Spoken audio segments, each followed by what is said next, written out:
ఈ తాత్కాలిక ఒప్పందం, తాత్కాలిక అరేంజ్మెంటు ఇది ఏ కోర్టు ముందు కానీ ఎక్కడ కానీ చెల్లదు, ఎనీ ఫోరం ముందని చాలా జాగ్రత్తగా ఆ రోజు విద్యాసాగర్ రావు గారు దీన్ని డ్రాఫ్ట్ చేయించారు. ఇది arrangement. There is a difference between arrangement and agreement. Arrangement అనేది తాత్కాలిక ఏర్పాటు, సర్దుబాటు. అగ్రిమెంట్ అంటే ఒప్పందం. ఇక్కడ రాసింది ఏంది? It is clearly mentioned, it's a arrangement. It's only a temporary arrangement, it is not agreement. ఆ అరేంజ్మెంట్ కూడా ఎందుకు చేసుకోవాల్సి వచ్చింది?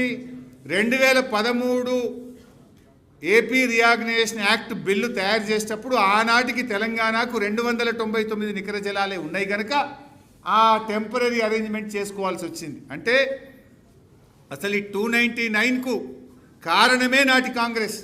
ఉమ్మడి రాష్ట్రంలో తెలంగాణకు నికర జలాలు కేటాయించకపోవడం వల్లనే తెలంగాణకు ఈ అన్యాయం జరిగింది.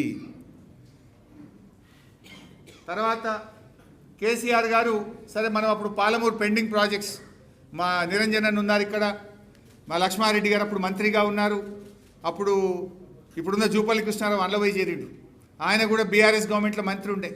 కేసీఆర్ గారు మాకు ఆదేశించిండ్రు, ఏం చేస్తారో నాకు తెలియదు, కల్వకుర్తి, నెట్టంపాడు, భీమా, కోయిల్ సాగర్ ప్రాజెక్టులు అవి పరిగెత్తాలే, ఏండ్ల తరబడి దశాబ్దాల తరబడి పెండింగ్లో ఉన్నాయని కేసీఆర్ గారు ఆదేశం ఇస్తే మేము ఆ రోజు మంత్రులుగా వెళ్ళి జొన్నల బోగుడ అని ఒక రిజర్వాయర్ కల్వకుర్తిలో భాగంగా ఉంటే ఆ పంప్ హౌసు అది కొన్ని ఏండ్ల కింద కూలిపోయి అట్లే ఉన్నది. ఏండ్లు 10 ఏళ్ళు 5 ఏళ్ళ నుంచి కూలిపోయింది. అది ఆ పంప్ హౌస్ కూలిపోతే దాన్ని ముట్టుకోలే. ఫస్ట్ టైం మేము ఆడికి పోయి ఇట్లా నిలబడితే అలాగే గబ్బిలాలు వేసినాయి పైకి, మొత్తం ఒక్కడేసారి గబ్బిలాలన్నీ పైకి లేచి వచ్చినాయి. మేము ఆ పంప్ హౌస్ కాడికి పోతే మేము అక్కడ ఉండి రాత్రంతా ఆడనే పంప్ హౌస్లనే పండుకొని నేల మీద పండుకొని రివ్యూ చేసి వెంటబడి పరిగెత్తించి రన్నింగ్ ప్రాజెక్టులుగా మార్చి దాదాపు 6,50,000 ఎకరాలకు పాలమూరు జిల్లాకు నీళ్ళు ఇచ్చింది బీఆర్ఎస్. అన్నవాళ్ళ ఊరు ఉంటుంది, లక్ష్మారెడ్డి అనే ఊరు ఆవంచ ఉంటుంది. ఆ ఆవంచ దగ్గర దుందిబి మీద అక్వెడక్ట్ కడితేనే కల్వకుర్తి నీళ్లు ముందుకు పోతాయి. అక్వెడక్ట్ ముందుకు పోతలేదు.